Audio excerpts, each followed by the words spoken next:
Vamos con justamente esa información. Mercedes López nos acompaña a esta hora respecto de este tema. Es médico inmunóloga e investigadora del Instituto de Ciencias Biomédicas de la Facultad de Medicina de la Universidad de Chile. Mercedes, muchas gracias por este tiempo. Sabemos que son días muy ocupados, sobre todo para ustedes. Y comenzar precisamente por aquello. ¿Es efectivamente una persona que fue diagnosticada después de 14 días ya no contagia en general a alguien más, o se debe aplicar el famoso test, el PCR? A ver, ¿me escuchas bien? Sí, perfecto. Sí. Bueno, primero agradecer la oportunidad que tengo de poder conversar con ustedes. A ver, lo primero que uno debe decir es que desde la evidencia que hoy día existe, la evidencia inmunológica que hoy día existe en el mundo entero, uno podría decir tres cosas esenciales. Primero, que la presencia de anticuerpos en la sangre no equivale a inmunidad protectora. No solamente para este virus, sino que para muchos otros virus. O sea, la sola presencia de que aparezcan anticuerpos en la sangre no significa que esa persona esté protegida en contra de esa infección particular. Más aún cuando uno no conoce exactamente la historia natural, debido a que es un virus que no lleva más de 4 meses en circulación en la humanidad completa. En Chile no llevamos más de 41 días de la infección, por lo tanto no conocemos todavía la historia natural de cómo se comporta este virus y tampoco conocemos, por lo tanto, la historia natural de cómo es la inmunidad que se desarrolla frente a él. Dos, los pacientes recuperados, si son inmunes o no son inmunes al virus, no tenemos claridad tampoco de si son inmunes y qué porcentaje de ellos son inmunes al virus una vez que se recuperan. Y si los pacientes son infectivos o no una vez que se recuperan y sale un PCR positivo. A ver, mira, el problema del PCR, efectivamente, tal como dice el ministro, el PCR determina el material genético del virus, pero así como nosotros no podemos decir que en un paciente en 14 días hay virus presente porque detectamos el material genético, tampoco lo podríamos decir al inicio. Entonces, hoy día en el mundo entero, el PCR positivo se considera presencia de virus.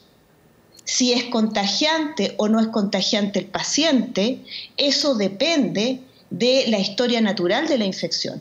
Por lo tanto, mientras nosotros no sepamos en la historia natural de la infección, el PCR positivo sigue siendo una indicación de que el paciente continúa excretando virus y por lo tanto ese paciente debe permanecer aislado. Entonces yo podría separar las cosas en dos grandes aspectos. Primero, no tenemos clara la evidencia científica hoy día, no entrega ninguna claridad sobre que la presencia de anticuerpos en los pacientes esté indicando inmunidad protectora.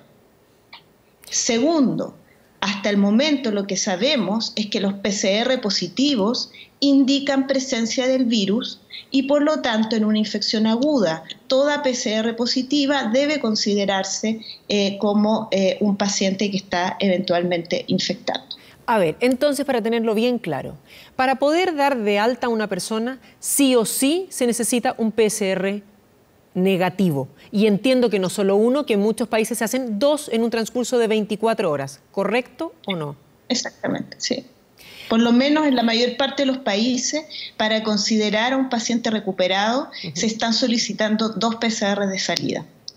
Y en ningún país del mundo se ha considerado todavía, porque están los estudios de campo, estudios en cohortes pequeñas de pacientes, que el uso de los anticuerpos sirva para indicar que su presencia estaría indicando que el paciente es inmune y que por lo tanto podría tener un carnet de alta. Yo creo que es súper importante que la evidencia científica que se ha estado recolectando se ponga sobre la mesa para poder tener y tomar decisiones no apresuradas en esta etapa de la infección. Es súper relevante que entendamos que la infección lleva demasiado, es demasiado corto el tiempo en el cual esta infección se está desarrollando y que no debemos tomar medidas apresuradas porque la evidencia científica aún no las respalda. A ver, entonces, para ir bien clarito, el carné de alta es una medida bastante compleja y bastante arriesgada a su forma de ver. No existe ninguna evidencia disponible desde el punto de vista inmunológico que asegure que la presencia de anticuerpos en los pacientes esté indicando que ese paciente, primero, no está contagiando y segundo, que no va a poder contagiarse. No existe evidencia fuerte y sólida todavía que indique eso. De hecho, la editora de una de las revistas más importantes de la comunidad científica, el New England Journal of Medicine, dice que hay que tomar con mucha precaución este tipo de examen, este tipo de test, para tomar decisiones en gran cantidad de pacientes. Y ahí yo creo que aquí se confunde en la comunicación dos grupos. Uno son las medidas que uno toma a nivel poblacional, es decir, aquellas medidas que uno toma para tomar decisiones epidemiológicas. Eso es uno. Y dos, las medidas que uno toma en función de tomar medidas epidemiológicas y sanitarias en grupos pequeños de la población. En grupos pequeños que son grupos de riesgo. Son dos grupos distintos y las medidas que se tomen o los test que se realicen tienen alcances diferentes en un grupo o en el otro. Y eso a mí me parece que se confunde un poco. Una cosa son las medidas que vamos a tomar en la población penitenciaria, en hogares de ancianos, en población recluida, y otras son las medidas que nosotros vamos a determinar para la población completa. Y en ese sentido, entonces, lo que se requiere urgentemente es información muchísimo más detallada que la que se ha incluido en los informes del COVID hasta el momento. Se requiere que sepamos muchas cosas, entre ellas la distribución comunal de los testeos. ¿Cuál es el porcentaje de positividad comunal de los testeos? ¿Cuántos testeos se toman en una comuna versus cuántos se toman en otra? ¿Y qué porcentajes de positividad hay en esa comuna versus otra? La otra cosa que necesitamos saber es cuál es el atraso que existe en la toma del testeo, el promedio y los límites de ese promedio, el intervalo, el rango en el cual se mueve esta toma. Y la otra cosa, necesitamos información muchísimo más específica sobre los criterios que se están tomando para levantar o para poner cuarentena. Es que justamente era lo que le iba a preguntar. ¿El levantamiento de cuarentenas, bajo su punto de vista, es lo que se debe hacer en este momento? Es que depende. Por eso yo te digo, aquí lo que nosotros necesitamos es claridad en la estrategia sanitaria que el gobierno y la autoridad sanitaria quiere tomar. Depende, el levantamiento o no de cuarentenas, las medidas de test que hagamos, depende fundamentalmente de los datos que tengamos, de la calidad de los datos que tengamos y de la transparencia de los datos que se entreguen a la comunidad y especialmente a la comunidad científica y a la comunidad general. Hoy día nosotros no tenemos los datos suficientes y no se nos ha explicitado claramente cuáles son, y te lo repito, la distribución comunal de los testeos, cuál es el atraso de los test, cuáles son los criterios específicos para levantar o poner cuarentena.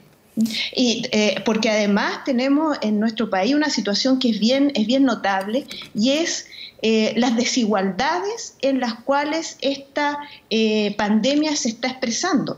Tenemos regiones que no tienen ninguna infección, en cambio tenemos regiones en las cuales la infección está alarmantemente elevándose, como por ejemplo Magallanes, como por ejemplo Temuco, como por ejemplo Arica, como por ejemplo algunas regiones, algunas comunas de Santiago, no se mencionó, Maipú, La Florida, Puente Alto separada en dos.